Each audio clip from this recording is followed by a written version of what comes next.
Jai Sri Ram.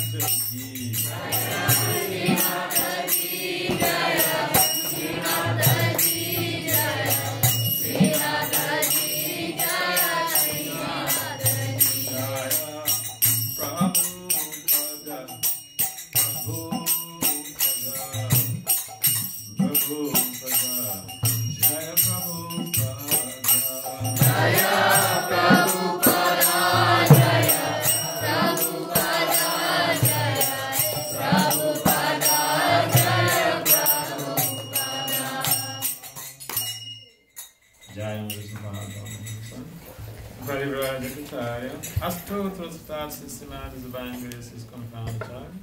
Shiva Abacha and Avenda Bhakti Vedanta Swami Bhakti Maharaj Ki Jai.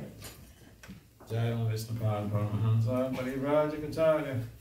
Astotra Satat Systematic divine grace of Bhakti Siddhanta Saraswati Thakur Goswami Bhakti Maharaj Ki Jai. Ananta Kocha Vaishpavina Ki Jai. Namacharya Sri Haridas Kaur Ki Jai. Pram Sikaha Shri Krishna Chaitanya Prabhu Nityananda Sri Advaita Gadadhara Sri Dasari Sri Gaura Bhattacharya Jai. Sri Radha Krishna Gopal Gopinath Syama Kunda Radha Kunda Kirgubadam Ki Jai. Sri Vrindavan Dham Ki Jai. Sri Mayapana Vadidam Ki Jai. Sri Jagannathpur Dham Ki Jai. Ganga Maya Yamuna Maya Ki Jai. Srimati Tulsi Devi Bhakta Devi Ki Jai. Samaveda Bhakta Bina Ki Jai. Nitai Gaur Prema. All glories to the Son of God. All glories to the Son of God. All glories to the Son of God. All glories to Sri Gauranga.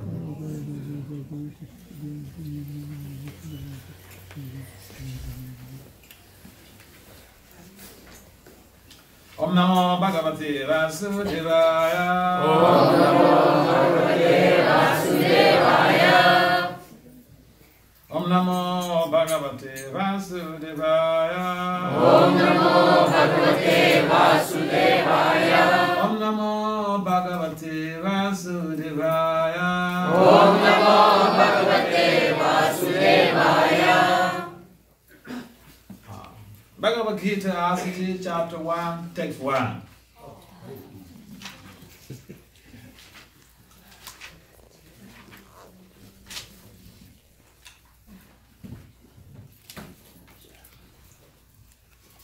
Bhagavad-Gita is a very a global treatise which is of relevance to spiritual development as well as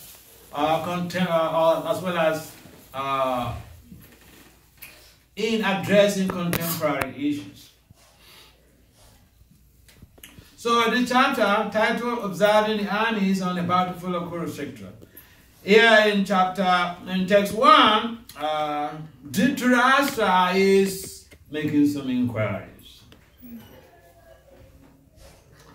So,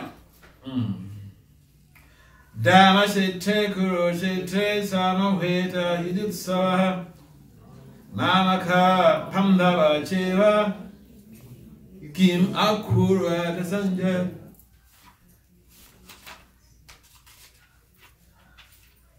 This is very important for modern man, modern ISKCON, modern Tuaco, modern youths, modern ladies and gentlemen.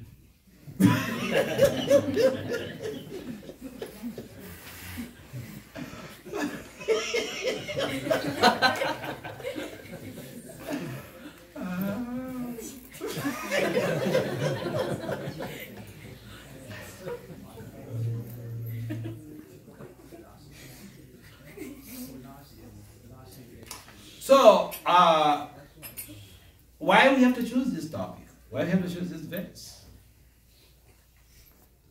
Because each time we have to make a presentation, there should be a purpose. There should be a problem statement. there should be a conceptual framework or a theoretical framework. Before you go to the methodologies and all the rest of them, and go to the literature review, make your conclusions, make your recommendations or proper solutions. So here, this is the beginning. There's a problem, and Dhritarashtra is making some inquiries. So there's a need for the study. If there's a problem, there's a need for study. Otherwise, there is no gap in literature. Then, you're just going to repeat what every other scholar has said. What's the value of you're repeating something like a parrot? I call it parrotology. What's the use of parrotology? It has to be an issue that has to be addressed. So Dhritarashtra is making some inquiries. There is a problem on the battlefield of Kurukshetra. And he's asking Sanjaya, what is going on? What's up?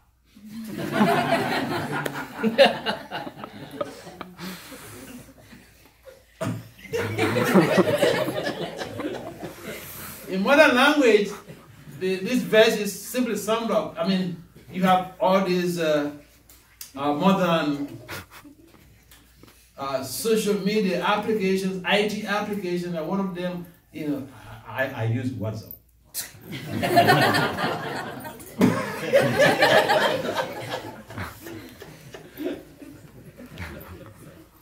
So,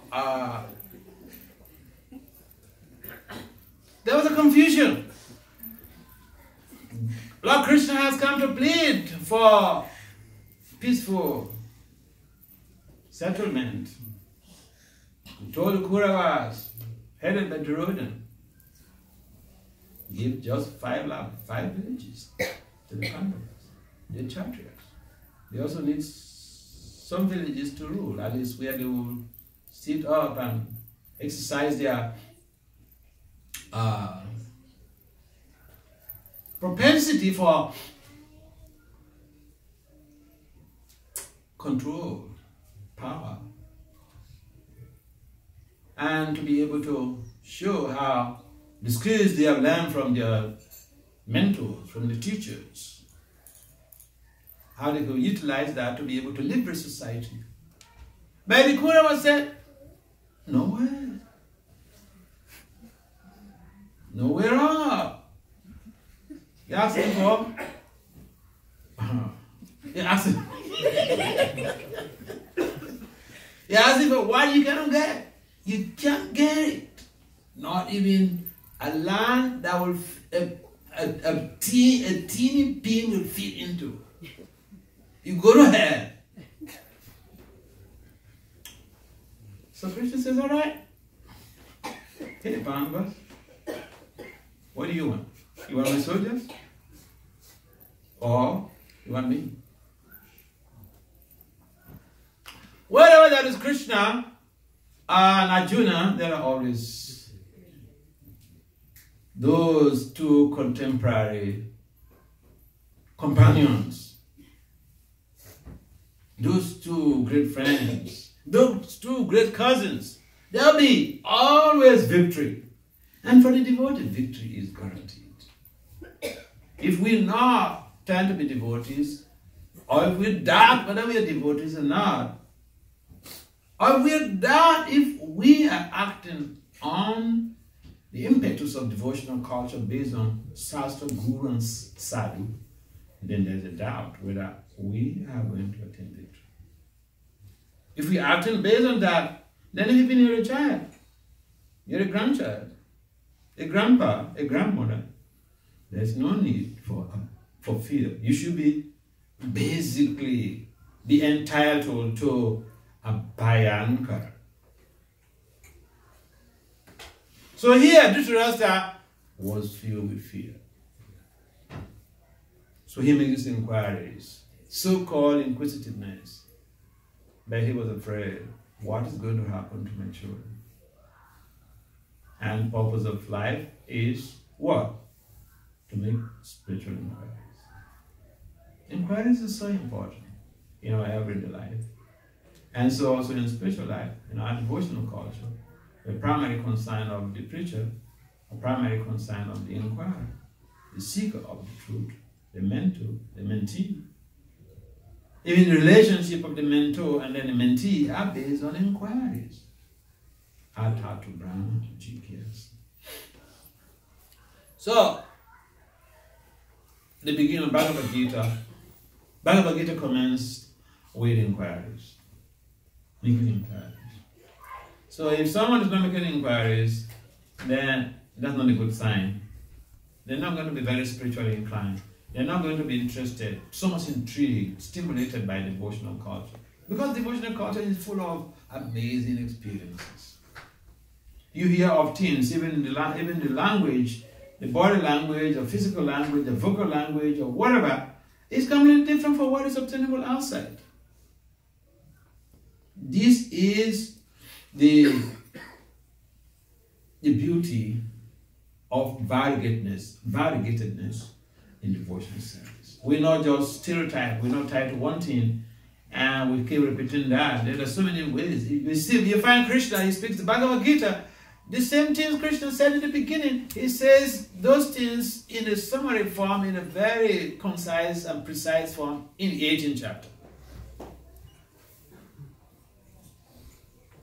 The devotee basically means that one is full of semantics, but in a positive way. It's very creative in terms of the language factor. Krishna, you see Krishna, the same things Krishna told Arjuna, he's told the same stuff to Uddhava, but on a higher level. The substance is the same.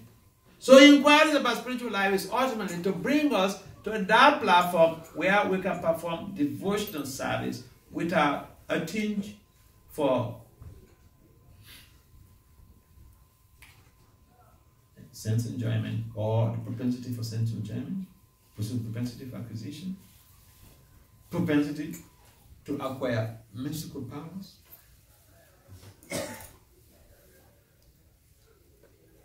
and propensity to acquire financial gains.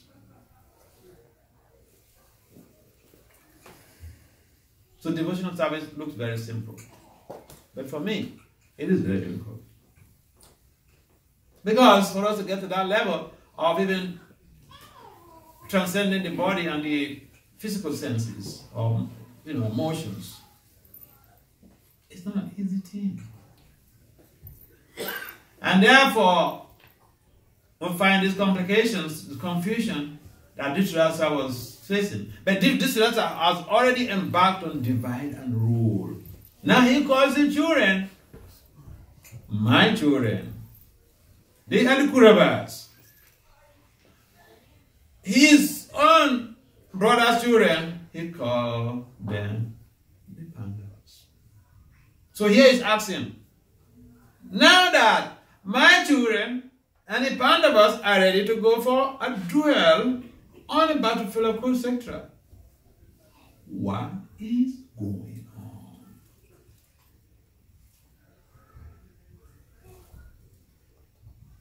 Dhritarashtra said, O Sanjaya, after my sons and the sons of Pandu assembled in the place of pilgrimage at Kurukshetra, desiring to fight, what did they do? What's up?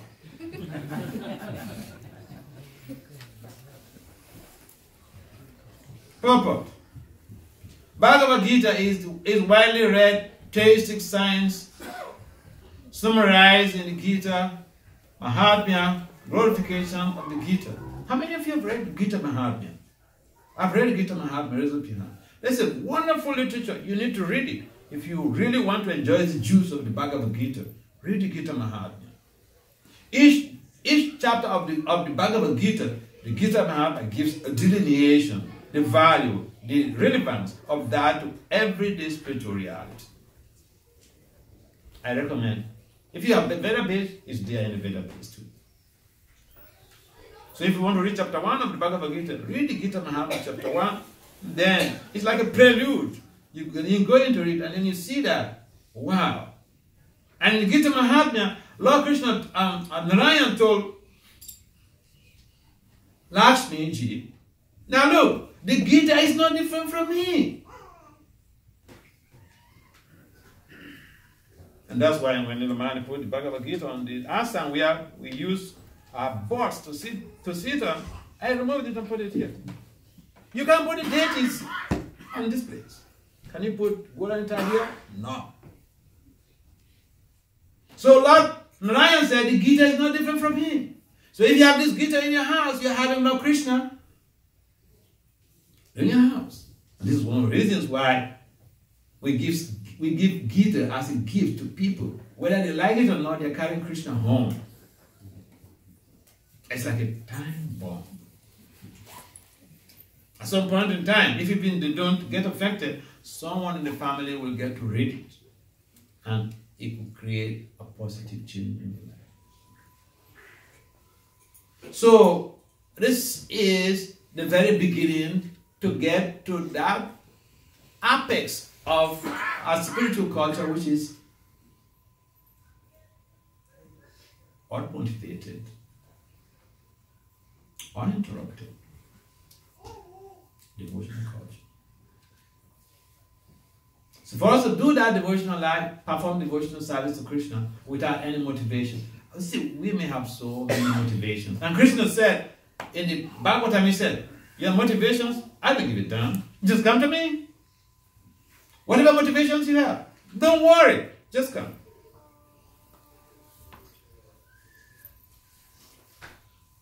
And therefore, to be a selective listener in devotional service is important. But to be selective listener for the sake of being selective is meaningless.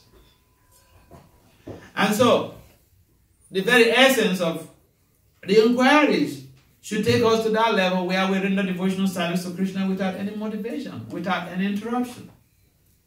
No matter what. So, but one could say, well, what am I to deal with? What am I to experience? When such a circumstance is so unconducive for me. Yeah, but then what it is? What is it? So if you come to the temple, suppose I'm a temple president, and I hurt you, and then, you say, oh, well, you hurt me so much. Yeah, but I'm going to get my reactions. Oh, yeah? If you're a Paramahamsa, if you hurt anybody, you're going to get the reactions. This is the beauty of pure devotional service. But then, the point is that not everyone is up to that level of just seeing things in the transcendental, or from the transcendental perspective. And therefore, we find like, the Sanjaya mindset, the Dhritarashtra mindset, whereby we like to divide and rule. Even in our devotional environment, we like to divide and rule. We want to create some fragmentations. And these fragmentations hinder people from climbing the ladder to the platform of pure devotional service, because it just makes people to be offensive.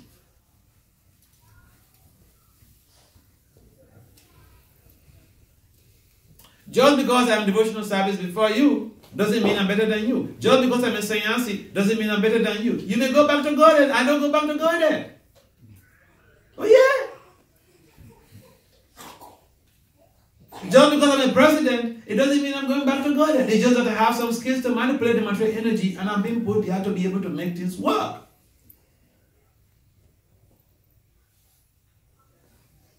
It doesn't mean that anybody who has been there 10 years before us is better off. It doesn't mean that we have been there 10 years, 20 years, 40 years before somebody. So the person, I know the case of Bhakti's family. When he came in, they were all this, some of this is God brothers who were there like 10 years before him. He became a sannyasi, he became a guru, preached around the whole world, made so many disciples all over the world. Those people they were still there. Yes, they're devotees. Yes, they're devotees. So, pure devotional service has no discrimination. There is no selective reading in pure devotional service.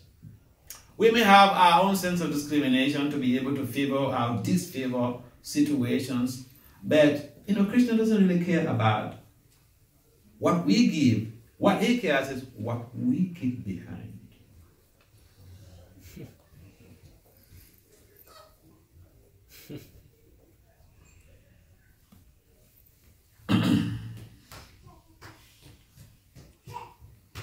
So having a clear understanding of devotional service is very, very essential to our operational and strategic plans in the devotional culture. I repeat, having a clear understanding of devotional service is very relevant to sustaining our operational and strategic plans in the devotional culture. If we don't understand devotional service,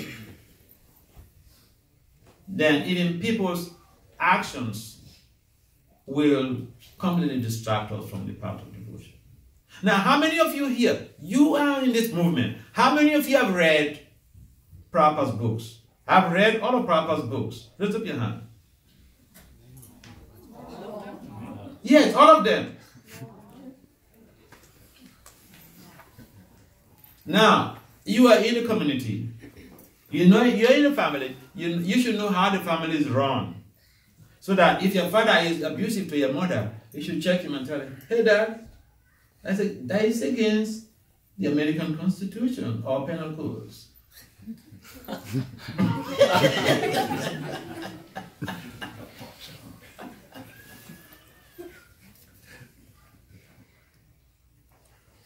So, suppose I'm a president and I do something that you're doubtful. How will you verify that? How will you verify that?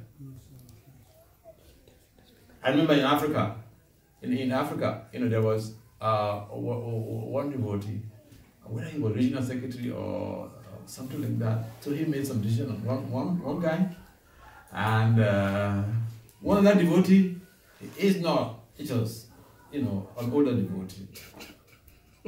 So he had read this book, ISKCON bylaws.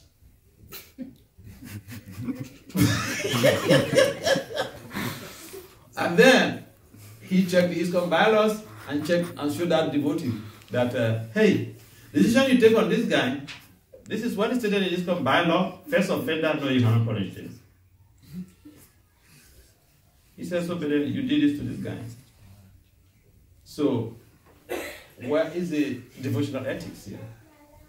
So, that guy, he cancelled that decision immediately. So the devotional service should give us an impetus to be able to move on, so that we don't become confused like Dhritarashtra, whereby we start making inquiries. What is going on? What's up? We should read Prabhupada's books. We should know what to do at the right time. And especially when we get confused, we should consult the books. I remember in New York, one teenager, young boy, but he was 10 at that time or 12. Now he's a big wrestler. His mother was showing me some wrestling match that he was beating people up and all those things. So, but then we are in New York for Ratha Yatra, and he was accompanying me to go to the tent, to the park, because I wanted to go and use the restroom. And then he said, Maharaj, can I ask you a question? We're talking about inquiries in devotional service. He said, Maharaj, can I ask you a question? I said, of course, you're free. Ask any questions. Ask me anything. He said, if someone is chanting japa, all of you know what is japa, right? I don't know what is japa. Raise up your hand. Everybody knows. So he said, if someone is chanting japa, can they at the same time watch TV?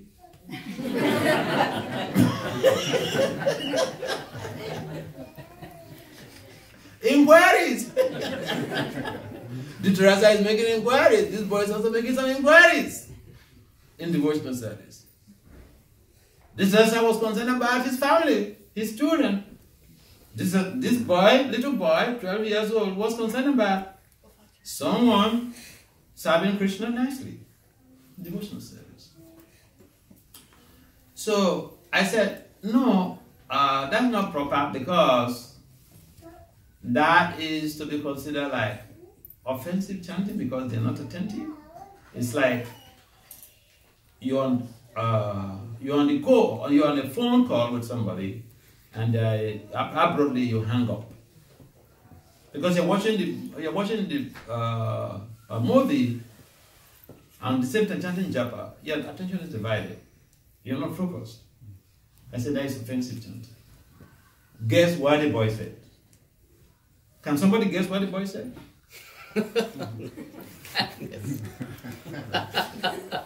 Guess what he said? Huh? Better than not chanting. Better than not chanting. Thank you, Beth. No. He said, but that's what my parents do all the time.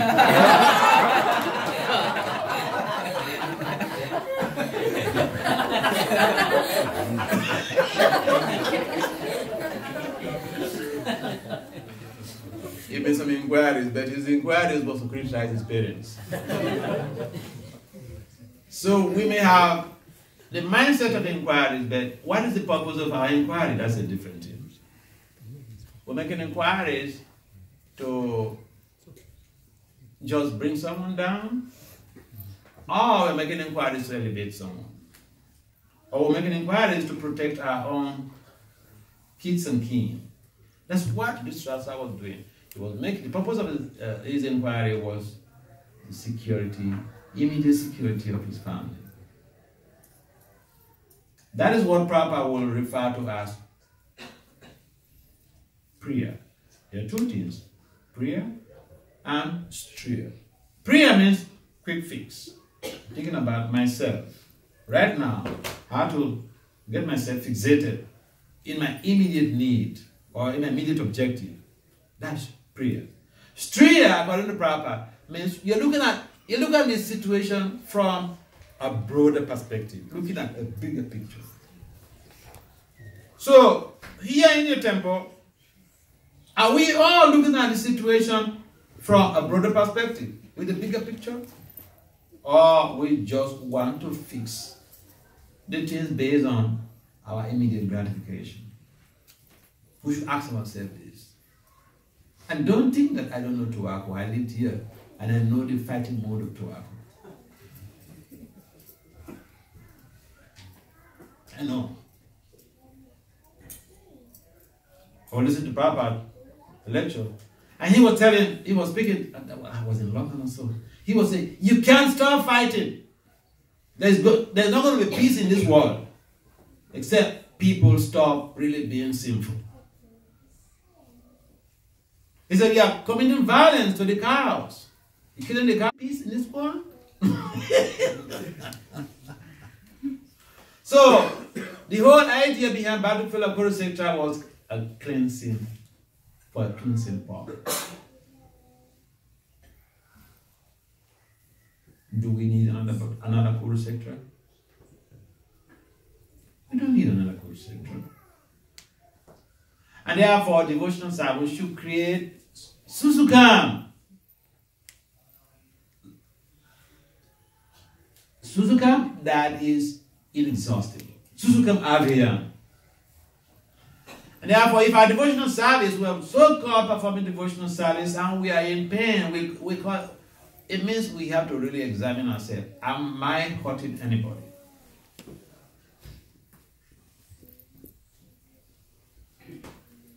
And some of us, our ego is so intense that if even we hurt the closest person to us, we don't know how to say I'm sorry. You hurt your spouse, you don't know how to say you're sorry. You hurt your child, you don't know how to say you're sorry. But just that phrase, I'm sorry, can solve so many problems. Dhritarashtra never said I'm sorry. He said, I was right. And the result was what? Destruction. So, in a nutshell, important thing here is that inquiries are important. Spiritual inquiries are paramount in our devotional setting. The very words of the Bhagavatam are taught of Brahma, Jigyasa, spiritual inquiries. Anything that falls short of that becomes something else. And so, sometimes, people hate the word politics. I like politics, raise up your hand. I like the word politics, just by that term politics. As a devotee, I know devotees hate, no, and I wouldn't say, I wouldn't generalize, I make a generalized statement. I know a number of devotees hate the word politics and politics itself. But what is politics? If someone asks you, what is politics? What will be your answer? You have your conception. Your conception is in most cases a misconceived idea of the concept politics. If you go to the etymology of that word, it's rooted in governance. How to be able to coordinate services for a sustainable community. But in modern terms, the whole thing has been perverted. I remember the first time I came to America. I was born in Nigeria. First time I came to America, I was invited. I was a young brahmachari. I was invited by the Georgia Political Science Association to come and present a paper at their annual conference. I was a devotee living in the temple. That was my type of preaching, integrating applied Vedic science and applied management and decision sciences in providing solutions to leadership, management, and social issues. If you go to my website, vasudev.com or bhaktivasudevswami.com, you see the works I've done just this year alone. Published works in peer-reviewed journals, applications of applied Vedic science principles. So when I came to New York airport, some devotees came to pick me up from the airport, and one of them studied political science. And so when they picked me up, they picked me up from the airport, she asked me, she has a first degree in political science. So she asked me that, what is the topic, or what is the title of the paper that you're going to present at a conference? Dhritarashtra, this is all politics. Governance. If we don't handle governance properly, it leads to catastrophe. If we don't have the skills in governance, if we don't have the skills in management, if we don't have the skills in leadership, it leads a community to catastrophe. And management and leadership are distinct concepts, distinct principles with distinct applications. You may be a manager, you may have a degree in management, but you may not necessarily be a leader. You could even have a PhD in leadership and not really be a motivator and inspirer of people. It means they're not a leader in practice. These are things I studied at the doctoral level. So I'm not talking based on the fact that some Swami is talking, but he's talking out of context. This is governance. The society is making inquiries about how what to take place. His children and his nephews are involved, and he doesn't want to resolve the conflict. He wants to usurp the land. And the result was what? Catastrophe. And so, we should not allow history to repeat itself. But we always enable history to repeat itself.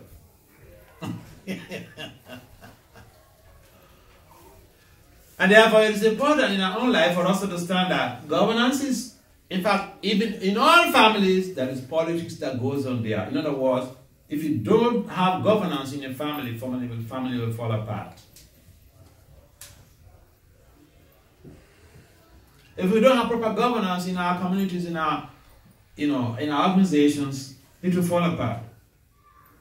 And therefore, it is important for us to understand the set down norms. What is Prabhupada's mission statement about ISKCON? What is Prabhupada's vision about ISKCON? What are Prabhupada's goals about ISKCON? Are we following that? I repeat, what is Prabhupada's mission about ISKCON? What are his goals? What is his vision? Are we following that? If we don't follow that, we will fall apart. There will be chaos.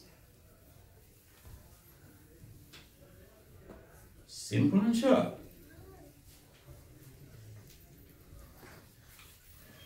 Someone was making some complaint about me one time, about one ISKCON temple. And I said that, what is the leadership model that, or management model that you're using in that temple? And I confront people about this. Even a non-profit organization, big non-profit organization, and one of my mentees, she's an immigration lawyer, white, European girl.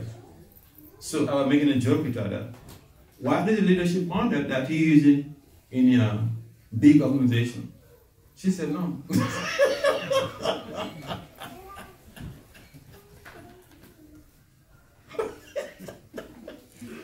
Because this is an organization of big lawyers. You may be a lawyer and not really be a leader. A lawyer is trained how to win cases in court.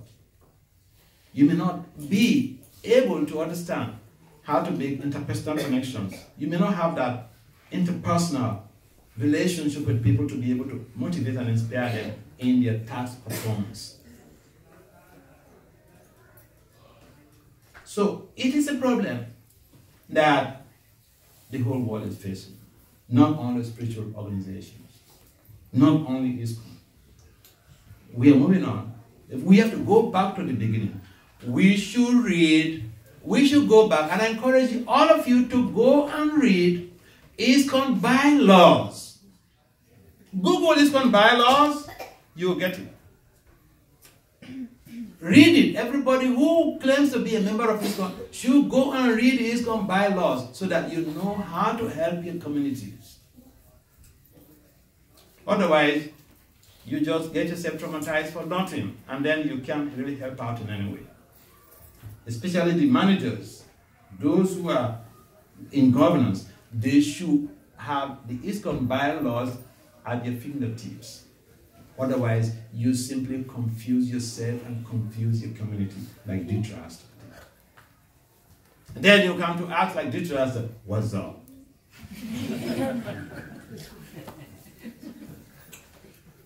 Any questions or comments on this, please? Yes, please.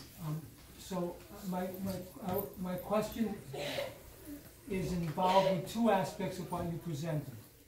At one point, you were saying that, in a mood of great humility, that devotional service may be difficult because my emotions and my mind may not.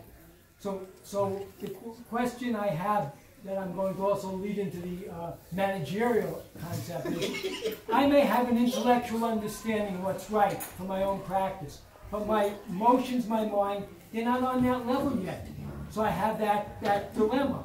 So how do I deal with it? And similarly, I may study the bylaws, and I may intellectually understand it, but I don't have a realization of how to properly apply that. That's why we have people who have to work with us. We have gurus. We have our gurus. And we have GBCs. When we get confused about anything, we should speak to our spiritual master. We should speak to the GBC. But we should not use the GBC as a tool, as a facade, just to cover ourselves that here's the GBC, or we want to instruct the GBC. Look at the structure of a non-profit organization. We have the CEO, who is like, for our movement is the president. We have the board of directors. The board of directors actually employ the CEO. Board of directors, basically, for our movement is the GBC. And so we have this organogram that if we just simply become submissive because it's a spiritual process, we will not have so much difficulties. The point is, like Papa would say, we want to use our intellectual quotient to deal with situations, manipulate things, and our minds are polluted. What our mind tells us to do now, that same personality will reject that. The mind will reject that in something the next 5 or 10 minutes. Therefore, we need a balance based on Guru Sadhana Sastra. And so when we have to receive instruction from the Guru or from older or more experienced Vaishnavas, it might be very challenging. It might be very difficult because it challenges us to be able to refocus or recreate our future. And because the ego is the biggest factor of, biggest element in us. We could really just refuse or just abandon it or not really align with it at all. But if we take a step back and understand that we need help, then it matters a lot. Prabhupada, I've read Prabhupada Lamita. Prabhupada will encounter, he's transacting some things, like this, the building projects and all this stuff, even managerial things. He consults. He doesn't need to do that. But then we will inquire from his devotees. Okay? And what is the reason for doing that? To make them have a better sense of belonging. To make them feel that, look, it is ours. And sometimes he takes their advice. He doesn't just make inquiries from them for the sake of making inquiries as a facade, but then he wants them to realize that this is your movement. I'm an old man. I may leave anytime, and you just see how you can make things work. So the point you raise is very important. I mean, they're all valid, and therefore, if we are becoming realistic like you do, I think that we'll be making hay while the sun shines. So it's so important. We should never think we got it. When we begin to think it that way, there's a problem. We should not think, I know it all, my way or the highway. Then we are heading for a problem. Dhritarashtra thought, my way or the highway. What was it? A Waterloo. So thank you. Yeah. Maharaj, may I push the issue a little bit? Eh? May I push the issue a little bit? Please do. I like it. So I appreciate the standard idea that we can take help from Guru and from the GBC to. I'm from other devotees, from colleagues. So I want to present a little historical incident that I was a little part of. Okay. Okay? Because here, it happened many times we met here. Okay. It was in the days after Prabhupada left. Okay. And it became obvious after some years that the second level leadership understood that the first level leadership, the GBC, was off course. And we had many meetings here in Tuaco to discuss what to do. So somehow Krishna arranged that everything got fixed. But my question would be, at what point can we say, wait a second? Because we didn't have a group, all of us who were here, we didn't have a group, our group was gone, Prabhupada was gone. So the GBC, the next source of our guidance, that was what we saw was making a mistake. And here we were. So my question is, that just happened. Now, we had some great kirtans, but anyway. So my question is, is there a point where we can begin to think, wait a second, maybe I have to question the direction I'm getting? Because that was the situation we were in. We as second line leaderships, we were all temple presidents, we were questioning the direction we were getting from the authority that Prabhupada put in as the authority in ISKCON. Yeah, that's a nice point. Whenever the founder of an organization leaves, there's always bound to be chaos, confusion, trouble. So, and that's why I mentioned that. Except we identify that we are limited. We are not Prabhupada.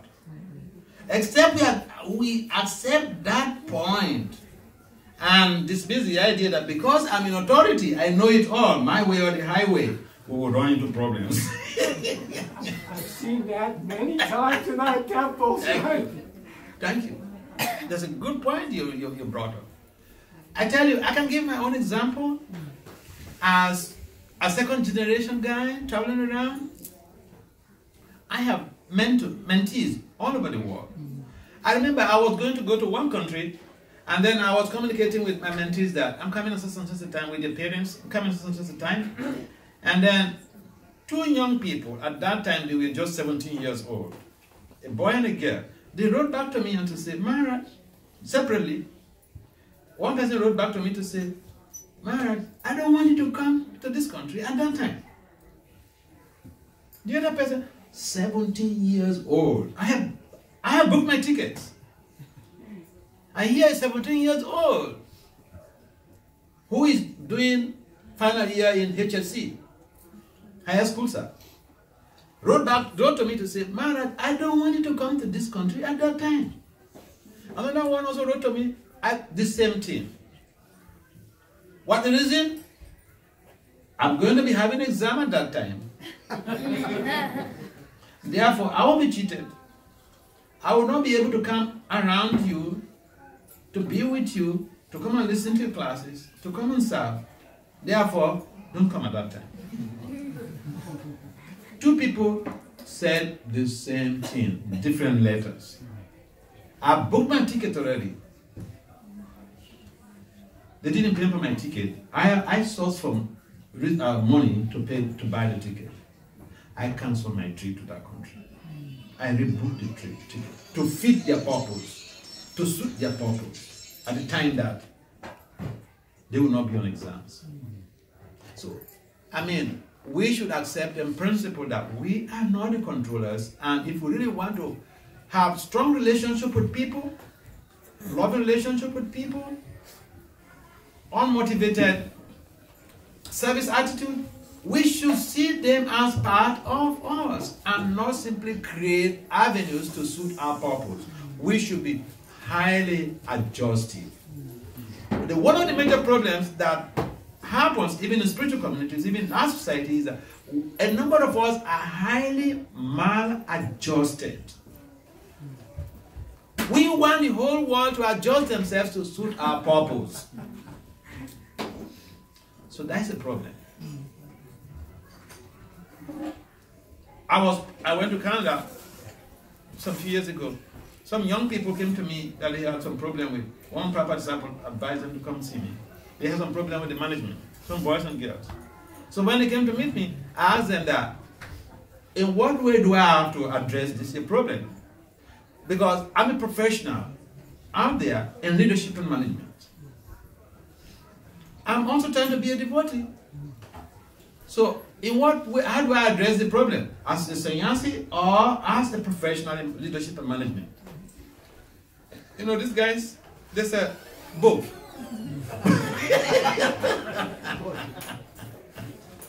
So, I mean, I opened up and spoke to them. And it wasn't in their favor, but they were happy to accept it because I delineated everything down. See, I tell you one thing, I was the regional secretary, I was temple president. These positions are temporary.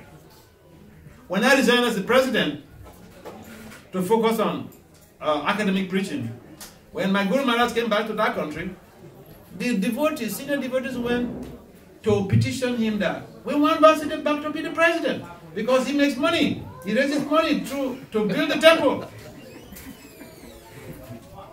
He didn't talk to them. When he was giving class on some festival day, he said, asking Vasudeva to become a president again is wasting Vasudeva's time, wasting Guru's time, wasting Krishna's time.